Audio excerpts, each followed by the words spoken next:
So let's power through this now. What we were asked to do is to conduct a study of the impact of bilateral and regional trade agreements on trade and investment barriers and Australia's economic performance. Now, that's a pretty ambitious task. Now, the phrase bilateral and regional trade agreements covers a multitude of sins. It includes preferential trade agreements or things called free trade agreements. Now, the thing about free trade agreements is they're not necessarily free. For those that are outside the agreement countries, of course, there are in fact barriers. And even within a free trade agreement area, it doesn't necessarily mean that you move to zero tariffs. And they can actually extend well beyond tariff barriers to include all sorts of other terms and conditions, and I'll come back to that. So bilateral and regional trade agreements includes preferential trade agreements, but we also took it to include APEC and multilateral and bilateral activity to reduce trade barriers.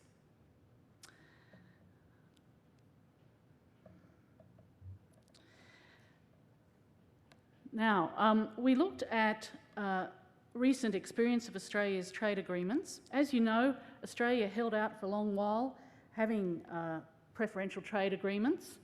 We had our closer economic relations with New Zealand, but it's only in relatively recent times that Australia has moved to have comprehensive agreements to reduce trade barriers. We've got 6 at the moment. We're in talks over a further 9, and of course some of those talks have been protracted over a number of years. Now, we went out and asked a whole stack of people to send us in submissions. We visited, undertook consultations, and what was surprising was that we received little evidence from business and industry groups of significant commercial benefits. And this may be because that the main factors that influence decisions to do business abroad lie outside the scope of bilateral and regional trade agreements. This is what some groups told us about bilateral and regional trade agreements. The National Farmers Federation recommended that they continue, that they had a positive impact. The Business Council of Australia said they were an effective means to reduce barriers to trade, so 2 groups supportive. But other groups were more critical, and ACCI and AIG were of the view that the benefits had effectively were, while they may well be positive, they weren't necessarily very significant. The Commission undertook 2 modelling exercises as part of its study. We looked at an ex-ante modelling of hypothetical bilateral and regional trade agreements with a small country, a large country, and then a defensive agreement. What would happen if Australia stayed outside a large agreement? And we also undertook an econometric study going all the way back to data for 27 countries, right back to 1970, and looked at the impact there. The analysis suggests that, and this won't come as a surprise to any of those who have studied economics at any stage, that tariff concessions increase trade between partners, but some of this would be offset by trade diversion, by the inefficient use of resources within the trade parties, and by the diversion of trade away from its most efficient uses of resources, and of course that the net results would be sensitive to the take-up of preferences, including rules of origin. Overall, and this is the most important point on this slide, is that the increases in national income from preferential trade agreements are likely to be modest, and greater gains are in fact available from taking unilateral action. So here comes the guts of the story. While we can get gains from having trade agreements with small countries, have larger gains with agreements with large countries, a substantial portion of the gains available to Australia if we move to a world where there was total free trade, zero tariffs, is in fact available to us if we take action ourselves. Don't have to enter into long, complex trade arrangements. We could go it alone and reduce our remaining tariffs. So 60% of the gain is available within our own reach. Unilateral reform in Australia offers relatively large economic benefits. We recommend against delaying reform to retain bargaining coin. Internationally, of course, we do want to see progress towards a free trade world, and therefore Australia should continue to pursue Doha. There is scope for Australia to lend support to activities within each jurisdiction to improve transparency and policy analysis on the cost of trade barriers and the gains to be made from free trade. There are opportunities of trade facilitation that will lead to gains for all parties, and Australia should consider more cost-effective approaches, and I'll go to that in greater length. For example, at the moment Australia has very comprehensive free trade agreements, 27 chapters and so on, covering many, many issues. And what we suggest is that Australia cuts its cloth to its circumstances. If the key objective is strategic or security interests, then think about having a strategic or defence agreement. If you're about economic cooperation, then maybe a mutual recognition agreement. Where possible, favour agreements that are non-discriminatory, for example, the original APEC-Bogor Declaration. And some areas lend themselves to non-discriminatory reform, such as services reform, government procurement, reducing the technical barriers to trade, capacity building and trade facilitation. Some BRTA provisions actually increase costs to business, government and consumers.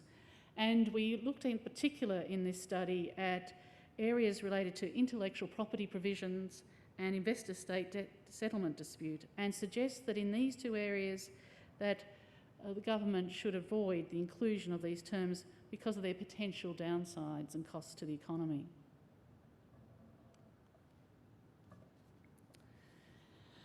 Now I'll race through the recommendations, Connell, conscious of the increasing anxiety you must have about timing. So recommend that we only pursue agreements where we are confident that they're likely to lead to a significant net economic benefit.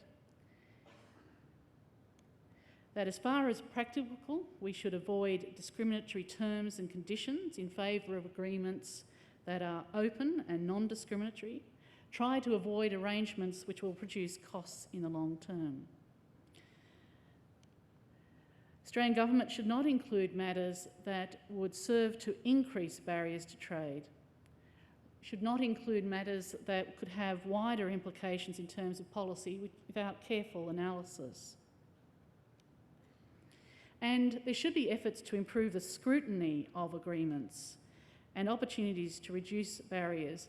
And in relation to scrutiny, we suggest that the government explores the idea of having a public trade policy which identifies the impediments to trade and investment and the opportunities for liberalisation. This policy should be public, obviously considered by Cabinet well in advance, and should look at the options available to us, not only the large, all-embracing, comprehensive free trade agreements. For example, the options of other more direct forms of advancing particular objectives. Before entering negotiations with a particular country, Australia should have a very transparent analysis of potential impacts, and that work should be commissioned and oversaw by an independent body. It should also do an analysis on the final terms of an agreement, not just on the optimistic, hopeful thoughts at the start. And because of that, work on what we can do ourselves, what can be achieved in Australia without relying on other countries' agreement. Look at the existing Australian barriers with view to what could be done unilaterally. So, the key messages. Unilateral and non-discriminatory reforms are likely to offer the greatest benefits to Australia. The likely economic benefits of preferential agreements have been oversold and expectations raised too high. Improvements are needed to the independence, transparency and timing of assessments. Now, how has this, what's the reaction been to this report, which came out in December last year? Craig Emerson, the new Trade Minister, made this statement on the 10th of December. As Trade Minister, I am interested in results for our country and in the global trading system, not in the appearance of looking busy, mired in interminable processes that simply enable us to say that negotiations are proceeding. Nor am I interested in collecting trophies for the national mantelpiece, empty vessels engraved with the words free trade agreements if they are nothing of the sort and a token value to our country. Now, there is a website you can go to get your copy of this report if you're interested, and no one's shouted out yet. I'll also use this opportunity to draw attention to a staff working paper that was on modelling the effects of the EU Common Agricultural Policy. And just take a second to refer to the fact that overall this staff working paper concluded that there was an overall loss in welfare across the world, including in the European Union itself, from the Common Agricultural Policy. So one to maybe get down from the net. Thank you very much for your attention.